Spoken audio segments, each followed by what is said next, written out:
अगले ही पल लीडर ने अभिमन्यु को नकली ड्रैगन स्केल फूलों से भरा एक ग्रे आयरन चेस्ट दिया। अभिमन्यु ने फूलों में से एक को पकड़ लिया। फूल नर्म था और उसमें अच्छी सुगंध थी। उस फूल का पिस्टल काला था और पंखुड़ियां सफेद थीं, लेकिन इसका आकार असली ड्रैगन स्केल के फूलों से थोड़ा अलग था। ड्रैगन स्केल के फूलों की पंखुड़ियों पर नुकीले किनारे होते थे, जबकि इसकी गोल पंखुड़ियां थीं। अगर अभिमन्यु ने करीब से नहीं देखा होता तो वो उनमें अंतर नहीं कर पाता। इसका मतलब ये नकली है। अभिमन्यु को थोड़ी निराशा हुई। वो कल्पना नहीं कर सकता था कि अगर लोहे का संदूक असली ड्रैगन स्केल फूलों से भर जाए तो वो कितनी प्रगति कर सकता है। उसको देखते ही जीरो अपने आप एक्टिव हो गया। डेटाबेस की खोज, सामान मिलना, छिपकली का फूल, जीरो ने तुरंत बताया। अभिमन्यु ने संदूक में हाथ डाला और उसने पुष्टि की कि इसमें केवल छिपकली के फूल हैं। अभिमन्यु थोड़ा निराश हो गया। फिर अभिमन्यु उठ खड़ा हुआ और तेजी से बेडरूम से बाहर निकल गया, जबकि लीडर अभी भी जमीन पर पड़ा था और वो बहुत डरा हुआ सा लग रहा था। अभिमन्यु उस आदमी की ओर चल दिया जो खिड़की से बाहर कूद गया था। अभिमन्यु जानता था कि वो आदमी कैसा दिखता है। वो व्यक्ति काले रंग का सूट पहने हुए था। उसका चेहरा काले रंग के फेस मास्क से ढका हुआ था। वो गंजा था और उसकी त्वचा का रंग अजीब सा था। जल्द ही अभिमन्यु ने उस आदमी को ढूंढकर उसका सिर काट दिया और एक गहरा घाव उसके सीने पर भी बना दिया। अभिमन्यु ने उस मरे हुए शरीर की तलाशी ली। उसे उस आदमी की कमर से बंधी हुई चमड़े की एक छोटी सी थैली मिली जो काफी भरी हुई लग रही थी। अभिमन्यु ने उसे ले लिया और खोला। उसमें कुछ सोने के और कुछ चांदी के सिक्के थे। अभिमन्यु को अंदर से एक कागज का टुकड़ा भी मिला और उस पर अनमाग भाषा में कई शब्द लिखे हुए थे। 18 तारीख दोपहर आराम के लिए, जब सूर्य की किरण से बनने वाली परछाई गायब हो जाएगी। अभिमन्यु ने जब कागज को पूरा पढ़ा तो उसे पता चला कि यह किसी तरह की योजना की तरह लग रहा है। उन शब्दों के नीचे लाल खंजर का निशान बना हुआ था। ऐसा लगता है कि वे इस योजना के साथ किसी और को मारने की कोशिश कर रहे हैं। घात किसी और के लिए तय किया जा रहा था। फिर भी लीडर ने इसका इस्तेमाल मुझ पर करना चाहा, लेकिन यह उसी पर भारी पड़ गया। इसलिए उन लोगों ने मुझसे रास्ते में नकली फूल के बारे में कुछ नहीं कहा। अभिमन्यु ने योजना पढ़ते हुए अपने आप से कहा, छिपकली के फूल और ड्रैगन स्केल के फूल बहुत हद तक समान दिखते हैं, लेकिन छिपकली के फूल सिर्फ फूल होते हैं, जबकि ड्रैगन स्केल के फूल जादूगरों के लिए महान सामग्री है। ये गेंदे के फूल की सुगंध शायद किसी लुटेरे के लीडर ने बनाई है। जब मैंने फूल को देखा तो मुझे चिप का इस्तेमाल करके उसको स्कैन करना चाहिए था। अभिमन्यु ने आगे सोचा। वो निराश चेहरे के साथ वापस कमरे में लीडर के पास गया। अच्छा, मुझे एक बात बताओ, ये सिर्फ योजना का हिस्सा है ना? अभिमन्यु ने लीडर से पूछा। हाँ, आप सही कह रहे। शहर के अलग अलग हिस्सों में 10 और घात लगाए हुए हमने, और मुझे बस इतना ही पता, और कुछ नहीं मुझे मालूम। मुझे नहीं पता था कि तुम एक शूरवीर जादूगर हो, लीडर ने कांपती हुई आवाज में कहा। अच्छा, इसका मतलब कि तुम सिर्फ ऐसे लोगों की तलाश कर रहे हो जो ड्रैगन स्केल फूल खरीदने और उसके लिए कोई भी कीमत देने के लिए तैयार हैं। सीधे शब्दों में कहूं तो तुम लोग बहुत अमीर व्यक्ति की तलाश में रहते हो ताकि उसे ठग सको। अभिमन्यु ने कागज को फर्श पर फेंक कर उससे पूछा। तो तुम सही कह रहे हो। मैंने सोचा था कि तुम सिर्फ एक अमीर यात्री हो, पर तुम तो एक शूरवीर जादूगर हो। लीडर ने अभिमन्यु से अपने किए पर माफी मांगी। सुनो, मुझे तुम्हारी कोई परवाह नहीं। मैं सिर्फ ये जानना चाहता हूं कि असली ड्रैगन स्केल फ्लावर कहां है और काले रंग में आदमी का पता क्यों नहीं चल सकता है। अभिमन्यु ने अपने चेहरे पर एक ठंडी मुस्कान के साथ पूछा, लेकिन उसे कोई जवाब नहीं मिला। 10 मिनट बाद अभिमन्यु गली से बाहर चला गया और वो देख सकता था कि आसपास कोई नहीं है। मारपीट का शोर सुनकर शायद सब लोग भाग गए थे। अभिमन्यु ने आराम से अपने हाथ में जो वस्तु थी उसे देखा। ये एक छोटा सा स्क्रॉल था जिसे लीडर ने मरने से पहले अभिमन्यु को दिया था। यह हत्यारों का guild snake of the sand forest का गुप्त कौशल था। यह वही कौशल था जिसे काले रंग में इस्तेमाल किया गया था।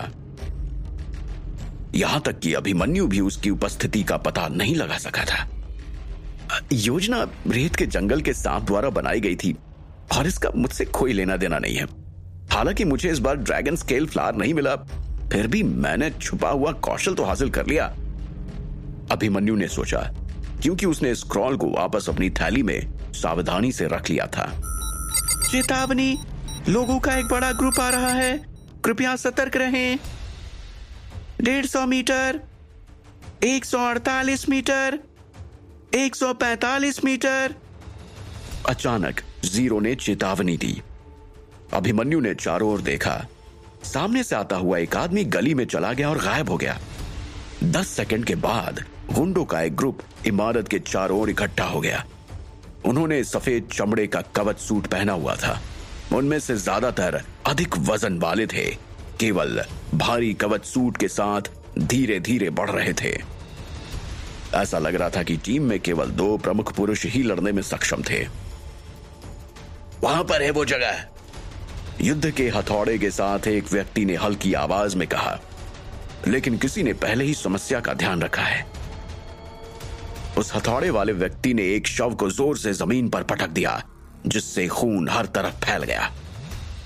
चलो जगह की जांच करो। विराट ग्रुप में से एक आदमी अंदर चला गया और उसने कहा, मेरे पीछे आओ। वो जोर से चिल्लाया। कई मिनट बाद वो दोनों लीडर के शव के पास खड़े हो गए। उनके चेहरों पर गंभीर भाव थे। ये रेत के जंगल के सांप का सदस्य है। इसके अलावा वो एक ब्लैक मास्क हत्यारा भी है। ऐसा लगता है कि उसने गलत आदमी के साथ पंगा ले लिया है, लीडर विराट ग्रुप में से एक ने कहा। ऐसे बहुत लोग नहीं हैं जो ब्लैक मास्क हत्यारे के हमले से बच सकते हैं। मुझे यहां भी एक रहस्यमयी शक्ति का आभास हो रहा है, दूसरे व्यक्ति ने सहमते हुए धीमी आवाज में कहा। उसने नीला चेहरा देखते हुए अपना हेलमेट उतार दिया। उस आदमी के पंख जैसे कान, नीली त्वचा और सफेद पुतलियां थीं। स्पष्ट रूप से वो कोई मनुष्य नहीं था। आप कर्मशाला रहस्यमयी शक्तियों के प्रति इतने सजग हैं क्योंकि आपने ही इसका उल्लेख किया है, इसलिए रेत के सांप को एक से निपटना ही होगा। दूसरे व्यक्ति ने अपना वाक्य पूरा नहीं किया, लेकिन वो डर कर बोल रहा था। तुम सही कह रहे हो। मेरा पहली बार ऐसी रहस्यमय शक्ति का सामना लगभग 13 साल पहले हुआ था। मुझे अभी भी वो सब याद है। सक्षम ने गंभीर चेहरे के साथ सिर हिलाया। मेरा सुझाव है कि हम शूरवीर जादू को अकेला छोड़ दें, उसने कहना जारी रखा। मैं वरिष्ठ अधिकारी को स्थिति की रिपोर्ट कर दूंगा, दूसरे व्यक्ति ने कहा।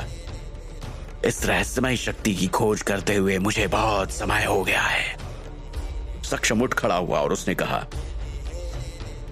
चलो चले, हमें अभी भी काम करना है।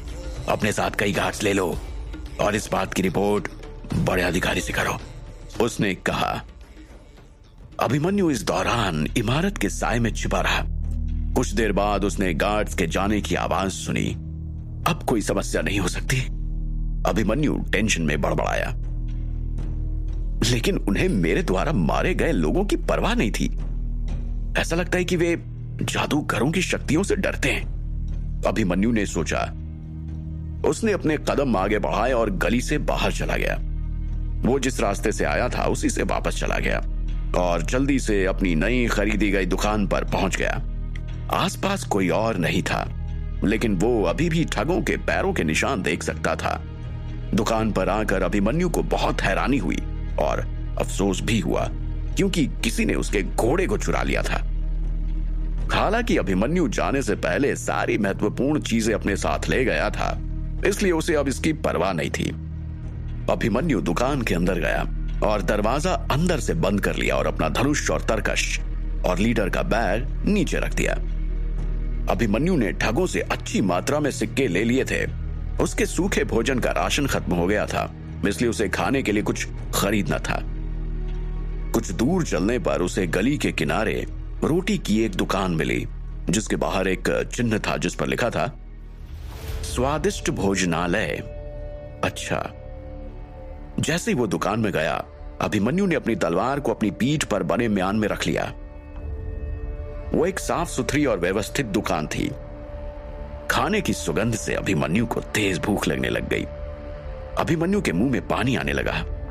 एक खाली टेबल पर बैठने से पहले उसने एक बार सांस ली और सुगंध का आनंद लिया। व्यस्त होने के बावजूद उस जगह पर भीड़ नहीं थी। कई वेटर और वेट्रेसेस ग्राहकों का मनोरंजन कर रहे थे। नमस्कार, आप क्या ऑर्डर करना चाहेंगे? एक वेट्रेस ने अभिमन्यु को बैठा देखा तो वो उसका ऑर्डर लेने आई। अब तुम्हारे पास क्या है अभी? अभिमन्यु ने पूछा। हमारी दुकान का मीट और रोटी बहुत प्रसिद्ध है, वेट्रेस ने कहा। उसकी आवाज बहुत तेज थी। कृपया, शायद आप कृपया बोलना भूल गई। क्या मैं 4 रोटी और 1 प्लेट मीट मंगवा सकता हूं? वैसे कितने का है ये? अभिमन्यु ने पूछा। 2 चांदी के सिक्के लगेंगे, वेट्रेस ने जल्दी से उत्तर दिया। अभिमन्यु ने अपने चमड़े की थैली से चांदी के 2 सिक्के निकाले और वेट्रेस को सौंप दिए। खाना आने में करीब 10 मिनट का समय लगा। अभिमन्यु को खाना बहुत पसंद आया। उसे खाने के बाद उसने एक और हिस्से का ऑर्डर दिया और उसे भी जल्दी ही खत्म कर दिया। खाना खत्म करने के बाद अभिमन्यु खड़ा हुआ और काउंटर की ओर चल दिया। मैं आपकी क्या मदद कर सकता हूं सर? काउंटर मैनेजर ने पूछा। अभिमन्यु ने पलटकर पूछा, क्या आप डिलीवरी करते हैं? क्या मैं हर दिन यहां से खाना मंगवा सकता हूं? मैं आपको समय और एड्रेस बता दूंगा। जी जरूर सर, काउंटर मैनेजर ने उत्तर दिया। अच्छा सुनिए, इसके अलावा 1 गिलास दूध और कुछ जूस भी भेजना, अभिमन्यु ने कहा। 20 मिनट बाद अभिमन्यु फिर से अपनी खरीदी हुई दुकान पर लौट आया और उसने दरवाजा बंद करके ध्यान शुरू करने का फैसला किया। उसकी दुकान अभी भी खाली थी। बेचने के लिए कोई माल नहीं था। अभी के लिए अभिमन्यु इससे परेशान नहीं हुआ। वो फर्श पर बैठ गया और ध्यान करने लगा। अभिमन्यु एक शूरवीर लेवल का योद्धा था और जब तक वातावरण बहुत खराब नहीं हो जाता वो ध्यान कर सकता था। रास्ते में उसे जो इन्फेक्शन हुआ था वो जरूर काली सुई के कारण ही हुआ था, वरना वो इतनी आसानी से इन्फेक्टेड नहीं होता। हालांकि चिप के डेटाबेस में मिली काली सुई के बारे में कोई डेटा नहीं था, इसलिए उसके पास इसका परीक्षण करने का कोई तरीका भी नहीं था। काली सुई से डेटा प्राप्त करने के लिए उसे कई प्रकार के इक्विपमेंट्स की आवश्यकता थी, लेकिन अभी वो जंगल से बाहर था और उसके पास इक्विपमेंट्स के पूरे सेट तक पहुंचने का कोई तरीका नहीं था। लगभग 1 घंटा ध्यान करने के बाद अभिमन्यु ने अचेतना मंत्र को चिप में स्टोर कर लिया और खरीदारी के लिए बाहर जाने का फैसला किया। वो एक बिस्तर, कुछ जरूरी फर्नीचर और कुछ दैनिक जरूरत का सामान खरीदना चाहता था। साथ ही अभिमन्यु को कुछ नए कपड़े और जूते भी चाहिए थे। दरअसल ऐसा था कि अगर उसे रंगीन कपड़े खरीदने और पहनने हो तो इसके लिए उसे बहुत अमीर व्यक्ति होने की जरूरत थी। अभिमन्यु साबित कर सकता था कि वो एक अमीर है, इसलिए उसे इस बात को लेकर कोई समस्या नहीं हुई। अगले आधे महीने तक अभिमन्यु अपनी दुकान में ही रहा। वो सोने और खाने के अलावा केवल एक ही काम करता था और वो था ध्यान। वो केवल खरीदारी के लिए बाहर जाता था। फिलहाल अभिमन्यु को आखिरकार चिप पर सेव की गई जानकारी को स्टडी करने का समय मिल गया। उसने इस बीच रेत के जंगल के सांप के गुप्त कौशल को सीखने की भी कोशिश की। अभिमन्यु ने सोचा कि ये बहुत बड़ी बात है। अभिमन्यु पहले से ही कई मंत्रों की मूल बातें सीख चुका था और उसे जादू में सुधार करने के लिए अपनी दिमागी शक्ति को बढ़ाने की जरूरत थी, लेकिन उसके पास इस समय अपनी दिमागी शक्ति को बढ़ाने का कोई उपाय नहीं था। इसलिए उसने सोचा कि इसे थोड़ा आराम से ही करते हैं। अगले दिन कोई दरवाजा खटखटाता है। जब अभिमन्यु तलवार कौशल की प्रैक्टिस कर रहा था तब किसी ने उसका दरवाजा खटखटाया। अपने चेहरे से पसीना पोंछते हुए उसने दरवाजा खोला। पोनी टेल के साथ एक 18 साल की खूबसूरत लड़की ईशाना पोल्का डॉट एप्रन और एक सफेद हेडबैंड पहने हुए अपने हाथों में काले लोहे के बर्तन के साथ दरवाजे पर खड़ी थी। मिस्टर अभिमन्यु, ये रहा आपका खाना, ईशानी ने विनम्रता से कहा। अभिमन्यु ने ईशानी को ऊपर से नीचे तक देखा और कहा, तुम इसे टेबल पर रख दो। पता नहीं क्यों अभिमन्यु को ईशानी पर कुछ शक सा हो रहा था। क्या अभिमन्यु का शक सही है? कैसी होगी रेत के जंगल के सांप वाले ग्रुप के साथ अभिमन्यु की मुठभेड़? खाना देने के बाद ईशानी दरवाजे के पास ही खड़ी रही। अभिमन्यु को उसका व्यवहार थोड़ा अजीब लग रहा था, लेकिन फिर उसने सोचा कि जब वो पाशा जैसे शूरवीर को हरा सकता है तो फिर ईशानी से डरने की उसे कोई जरूरत नहीं है। अभिमन्यु फिर से अपनी तलवारबाजी की प्रैक्टिस करने लगा। अचानक वो पीछे मुड़ा और चौंक गया, क्योंकि ईशानी दरवाजे पर खड़े होकर एक टक से अभिमन्यु को देख रही थी। अभिमन्यु ने हैरानी से पूछा, अरे तुम अभी तक गई नहीं? अभिमन्यु की निगाहों को देखकर ईशानी का चेहरा पीला पड़ गया। वो बहुत घबरा गई।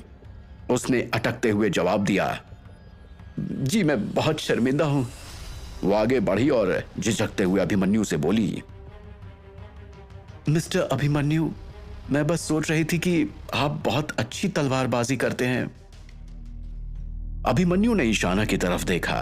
वो बहुत शर्मीली और मेहनती थी, कभी देर नहीं करती थी और हमेशा अभिमन्यु के प्रति सम्मान दिखाती थी। अभिमन्यु को उसका रवैया पसंद आया।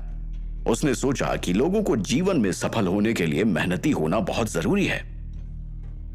क्या तुम्हें तलवारबाजी पसंद है? वो धीरे धीरे ईशाना की ओर बढ़ा और उसने उसे इस तरह पूछा कि वो डरे नहीं। जी सर, मुझे अच्छा लग रहा था इसलिए मैं बोल पड़ी। कृपया मुझे बिना इजाजत अपने कमरे में आने के लिए क्षमा करें। ईशानी माफी मांगते हुए झुक गई। तुम भाग्यशाली हो ईशानी, मैं आज अच्छे मूड में हूं। अगली बार जब तुम यहां खाना पहुंचाने आओगी तो तुम यहां रुक सकती हो और मुझे अभ्यास करते हुए देख सकती हो। अभिमन्यु को पता था कि ईशानी केवल जिज्ञासु नहीं थी, उसमें भी सीखने की इच्छा थी। अभिमन्यु ने उसके चेहरे के भाव को देखा और महसूस किया कि वो लंबे समय से तलवारबाजी सीखना चाहती होगी। अभिमन्यु की बातें सुनकर ईशानी बेहद उत्साहित दिखी। वो इतनी खुश थी कि वो अभिमन्यु को धन्यवाद देना ही भूल गई। वो वहीं खड़ी रही। उसे समझ नहीं आ रहा था कि उसे क्या कहना चाहिए। ठीक है, मेरी टेक्निक्स ध्यान से देखो, अभिमन्यु ने कहा। वो वापस कमरे के कोने में चला गया और ईशानी को मुख्य बातें सिखाने लगा। ईशानी के लिए बेसिक बातों को समझना आसान था, लेकिन इसमें महारत हासिल करना बहुत मुश्किल था। पीढ़ियों से मनुष्यों ने अपना जीवन सिर्फ बेसिक बातों को सुधारने के लिए समर्पित कर दिया था। इससे पहले कि कोई कुछ और सीख सके, उसे पहले बेसिक बातों में महारत हासिल करनी होगी। अगर किसी ने बेसिक बातों पर ज्यादा ध्यान नहीं दिया तो उसे चोट भी लग सकती है, उसकी तबीयत खराब भी हो सकती है, जिसके परिणाम स्वरूप जीवन भर के लिए उसकी हानि हो सकती है। अभिमन्यु उस 50 पाउंड की तलवार को उसी गति और चपलता के साथ चला सकता है जैसे वो 20 पाउंड की तलवार से कर सकता है, तो इसका मतलब है कि वो पहले से कहीं अधिक स्ट्रांग हो गया है। अभिमन्यु के पास एकमात्र समस्या यह थी कि उसे और अधिक समय अपनी ट्रेनिंग पर देने की आवश्यकता थी। आधा घंटा बीत गया। अभिमन्यु ने ईशानी को कई अलग अलग बुनियादी तलवार युद्धाभ्यास दिखाए और सोचा कि ये पहले दिन के लिए काफी है। थोड़ी देर बाद अभिमन्यु ने सावधानी से तलवार को अपने म्यान में वापस रख दिया। अचानक अभिमन्यु ने महसूस किया कि मौसम बदल रहा है। आसमान गरजते हुए बादलों से ढका हुआ था, जैसे कोई तूफान आ रहा हो। कई दिनों से मौसम बहुत गर्म था। अभिमन्यु कमरे से निकलकर कुएं की ओर चल पड़ा। उसने अपनी तलवार नीचे रखकर तौलिए से अपने चेहरे का पसीना पोंछा और नोटिस किया कि ईशानी अभी भी वहीं खड़ी है। अरे तुम अभी तक यहां हो? घर जाओ और इस बारे में सोचो कि आज तुमने क्या क्या सीखा। अभिमन्यु वापस मुड़ा और उसने कहा। ईशानी अभी भी दरवाजे के पास ही खड़ी थी। अभिमन्यु की इंटरेस्टिंग बातों ने उसे बंद कर रहने पर मजबूर कर दिया था। अभिमन्यु की बात सुनकर उसने अपना सिर हिलाया। उसका चेहरा खुशी से भर गया था। हाँ सर, आपका बहुत बहुत धन्यवाद। मैं अब जा रही हूं। आज मैंने आपसे बहुत कुछ सीखा, ईशानी ने कहा। जैसे ही वो जाने के लिए मुड़ी, उसका रास्ता कई मजबूत पुरुषों ने रोक लिया। प्लेट आर्मर सूट में दो आदमियों ने आते ही ईशानी को दूर धकेल दिया और अभिमन्यु को घूरने लगे। क्या तू अभिमन्यु है? पुरुषों में से एक ने पूछा। वैसे तुम किसको पूछकर अंदर आए हो? अभिमन्यु ने गंभीर स्वर में पूछा। मैं प्रताप हूं, मैं इस जगह का मालिक हूं और तुम मेरी निजी संपत्ति पर खड़े हो। मुझे नहीं पता था कि चंद्रगिरी शहर के गार्ड्स इतने ढीठ होते हैं, अभिमन्यु ने हिकारत से कहा। हम तो सिर्फ अपना काम कर रहे हैं और मुझे नहीं लगता कि आपके लिए यह उचित है कि आप हम पर असभ्य होने का आरोप लगाएं। दूसरे व्यक्ति ने गहरी आवाज में अभिमन्यु की ओर देखते हुए बोला। तुम सब घटिया लोग हो, अभिमन्यु ने कहा। उसके चेहरे पर ठंडे भाव थे। अगर तुमने फिर से ऐसा कुछ कहा तो मैं तुम्हारी हेकड़ी और तुम्हारे घमंड के लिए तुमको ऐसा मजा चखाऊंगा कि तुम याद रखोगे, पहला आदमी चिल्लाया और उसने अपना हाथ अपनी तलवार के हैंडल पर रख दिया। कोशिश करके देख लो, फिर अपने हाल के लिए तुम खुद ही जिम्मेदार होगे। अभिमन्यु ने गार्ड को ललकारते हुए अपनी क्रॉस गार्ड तलवार पकड़ ली। रुक जाओ आयुष, हम अभी एक मिशन पर हैं, भूलो मत। आयुष नाम के गार्ड को उसके ग्रुप ने रोक दिया। हम आपके घर में बिना आज्ञा के प्रवेश करने के लिए माफी चाहते हैं, यह हमारी गलती है। वो आदमी मुड़ा और उसने झुकते हुए अभिमन्यु का अभिवादन किया। हम शहर के गार्ड्स हैं, हम यहां आपके रेजिडेंस परमिट की जांच करने के लिए आए हैं। हम ऐसा कभी कभार करते हैं, इसलिए कृपया ध्यान दें और सहयोग करें। यदि आप हमें परमिट दिखाते हैं तो बहुत अच्छा होगा, उस व्यक्ति ने कहा। हाँ, ये रवैया मुझे पसंद है। हालांकि तुमने अभी अभी मेरी प्राइवेसी को डिस्टर्ब किया है, जिससे मेरा मूड अब खराब हो गया, इसलिए मैं तुम्हें अपना परमिट नहीं दिखाना चाहता। अब तुम जा सकते हो, अभिमन्यु ने थोड़ा शांत होते हुए कहा। तुम अपने आप को समझते क्या हो? आयुष ने अभिमन्यु को गुस्से से देखा और वो अपनी तलवार खींचने के इरादे से थोड़ा आगे बढ़ा, लेकिन तभी उसके ग्रुप के एक आदमी ने उसे रोक दिया। शांत हो जाओ, शांत हो जाओ। यदि तुम इस तरह से ड्रामा करते रहोगे तो तुम्हें फिर से पनिश किया जाएगा, समझे? उस आदमी ने कहा। मुझे लगता है कि अब तुम लोगों को यहां से चले जाना चाहिए, अभिमन्यु ने धीमी आवाज में कहा। अचानक उसने कुछ लोगों को भारी गवच में वहां मार्च करके आते हुए सुना। वहां पे एक ग्रुप आया और दोनों गार्ड्स को एक विशाल लंबे चौड़े तलवारबाज द्वारा दूर धकेल दिया गया। मेरे रास्ते से हट जाओ, उस ग्रुप के लीडर ने कहा, जिसका नाम गगन था। आयुष फिर से गुस्से से पागल होने लगा, लेकिन दूसरे गार्ड ने उसे वापस खींच लिया। यही जगह है। भारी बख्तरबंद तलवारबाजों का एक ग्रुप अभिमन्यु के घर में आ गया था। उनका लीडर एक ऐसा व्यक्ति था जिसके हेलमेट पर एक काला पंख था। वो उन गार्ड्स की परवाह नहीं कर रहा था जिसे उसने अभी अभी एक तरफ धकेल दिया था। माफ कीजिएगा मास्टर अभिमन्यु, हमने देखा कि दरवाजा पहले से ही खुला हुआ था और हम आप लोगों को अंदर बहस करते हुए सुन रहे थे, इसलिए हमने ये देखने के लिए अंदर प्रवेश किया कि क्या कुछ ऐसा तो नहीं जिसमें हम आपकी मदद कर सकें। लीडर ने झुककर अभिमन्यु का अभिवादन किया।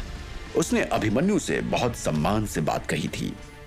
मुझे कोई प्रॉब्लम नहीं है, आप सब यहां से जा सकते हैं, अभिमन्यु ने कहा। इस बात पे आयुष को और भी अधिक गुस्सा आया। भारी बख्तरबंद तलवारबाजों के इस ग्रुप के लीडर द्वारा उसे अभी अभी एक तरफ धकेल दिया गया था, लेकिन वो जानता था कि अभिमन्यु और तलवारबाजों का कद शायद शहर के गार्ड से ऊंचा था। ये भारी बख्तरबंद तलवारबाज वहां की हवेली के मेयर इंद्रानुज के पहरेदार थे। लीडर का नाम गगन था, जो एक शूरवीर लेवल का योद्धा था। उसने तालीकोट के युद्ध के दौरान अकेले 5 मिनट के लिए शहर के प्रवेश द्वार पर पहरा दिया था। हजारों शत्रुओं ने नगर पर आक्रमण किया, फिर भी उनमें से एक भी नगर में प्रवेश नहीं कर सका। गगन ने अनगिनत दुश्मनों को मार डाला था और वो मारे गए लोगों की लाशों को तब तक जमा करता रहा जब तक लाशों का ढेर इतना नहीं हो गया कि वो प्रवेश द्वार के बराबर हो जाए। गगन के इस कारनामे के बाद शहर के नागरिकों ने गगन को द टाइगर ऑफ चंद्रगिरी कहा। इसलिए शहर के गार्ड्स ने जब गगन को अभिमन्यु के प्रति सम्मान दिखाते हुए देखा तो अभिमन्यु के साथ और लड़ाई नहीं करने का फैसला किया। गगन चिल्लाया, वापस चलो। पहरेदार तेजी से एक एक करके अभिमन्यु के घर से निकल गए। अब ईशानी अकेली अभिमन्यु के घर में उसके साथ थी। अभिमन्यु ने ईशानी की ओर देखा। वो बहुत डरी हुई लग रही थी। ऐसा लगता है कि उन्होंने हमारे रिश्ते को गलत समझ लिया है, लेकिन तुम घबरा मत, अभिमन्यु ने कहा। ईशानी ने हैरानी से उसकी ओर देखा। अभिमन्यु जो कह रहा था उसका मतलब उसे भी नहीं पता था। वैसे ये तुम्हारे लिए अच्छी बात हो सकती है। अभिमन्यु ये कहते हुए अपने कमरे में चला गया और उसने दरवाजा अंदर से बंद कर लिया। मास्टर अभिमन्यु, जो लड़की आपकी जिंदगी में आएगी, क्या उसका बहुत खूबसूरत होना जरूरी है? ईशानी अकेले पिछवाड़े में खड़ी थी, मन ही मन सोच रही थी। मैं बहुत सुंदर लड़की नहीं हूं ना, इसलिए वो मुझे पसंद नहीं करेंगे। ईशानी ने सोचा कि अभिमन्यु उसमें दिलचस्पी नहीं लेगा।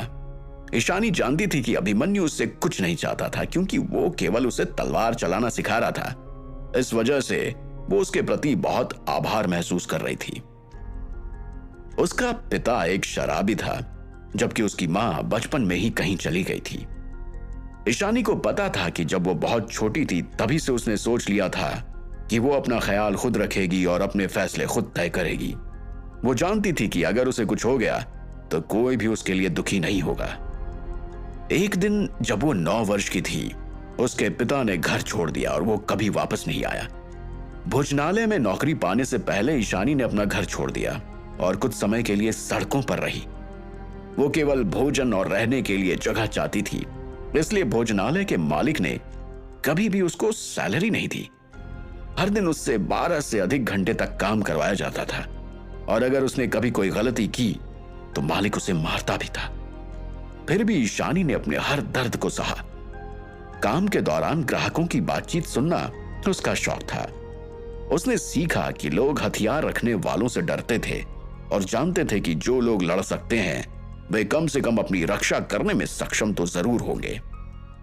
ईशानी की बहुत इच्छा थी कि वो एक ऐसी योद्धा बने जो एक दिन हथियारों का इस्तेमाल कर सके। इसलिए जब भी उसके पास खाली समय होता वो पेड़ की शाखाओं का उपयोग करके तलवार चलाने का प्रशिक्षण लेने की कोशिश करती। हालांकि तलवार चलाने में ज्ञान की कमी होने के कारण एक बार उसका दाहिना हाथ घायल हो गया था। अभिमन्यु ने उसकी मूवमेंट को ठीक किया। इस प्रकार अभिमन्यु ने उसे अपने दाहिने हाथ की मांसपेशियों को नुकसान पहुंचाने से बचाया। अगर वो अभिमन्यु से नहीं मिली होती तो उसका दाहिना हाथ एक दिन पूरी तरह से बेकार हो जाता। वो पावर हासिल करना चाहती थी, इसलिए उसने हर दिन ट्रेनिंग ली। चाहे उसे कितनी भी मुश्किलें क्यों ना आ जाए, वो हर दिन आती थी। जब अभिमन्यु ने उसे पहली बार देखा तो उसने महसूस किया कि उसका दाहिना हाथ दर्द कर रहा है, लेकिन उसने कभी नहीं सोचा था कि ये एक ऐसी लड़की है जो बिना सीखे ही खुद से तलवार चलाने की कोशिश कर रही है। उसे ईशानी का जिद्दी स्वभाव पसंद आया था। आखिरकार ईशानी स्ट्रांग बनना चाहती थी और उसे लगता था कि इस लक्ष्य तक पहुंचने से उसे कोई नहीं रोक सकता। अभिमन्यु ने सोचा कि भले ही ईशानी एक शूरवीर ना बन सके, फिर भी वो उसकी मदद करेगा ताकि वो एक महान योद्धा बन सके। अभिमन्यु चाहता था कि गार्ड्स को ईशानी के साथ उसके रिश्ते के बारे में गलत फहमियां हो जाएं, क्योंकि वो जानता था कि ये ईशानी के लिए बेहतर साबित होगा। गगन ने उनके रिश्ते के बारे में चाहे जो भी सोचा हो, इससे लोग उसके साथ पहले से अच्छा व्यवहार करेंगे। हालांकि अभिमन्यु बदले में ईशानी से कुछ नहीं चाहता था, वो केवल उसके लिए कुछ करना चाहता था। अभिमन्यु के लिए यह कोई बड़ी बात नहीं थी, लेकिन उसने जो किया वो ईशानी के जीवन को काफी हद तक बदल देगा। एक घंटे बाद अभिमन्यु ने अपने कपड़े बदल लिए और सभी कीमती सामानों को अपनी थैली में रख लिया। उसने कमर में बंधी तलवार के साथ सफेद रंग का सूट पहना हुआ था। अभिमन्यु अपने कमरे से बाहर आया तो ईशानी को दुकान के बीच में खड़ा देखा। ऐसा लग रहा था कि वो नहीं जानती थी कि उसे क्या करना है। वो थोड़ी कंफ्यूज्ड नजर आ रही थी। ठीक है, मैं जा रहा हूं, रात तक वापस आऊंगा। तुम्हें बेहतर अभ्यास करना है। जो भी तुम्हें मैंने सिखाया है उसे बार बार दोहराते रहना, अभिमन्यु ने जाते जाते कहा।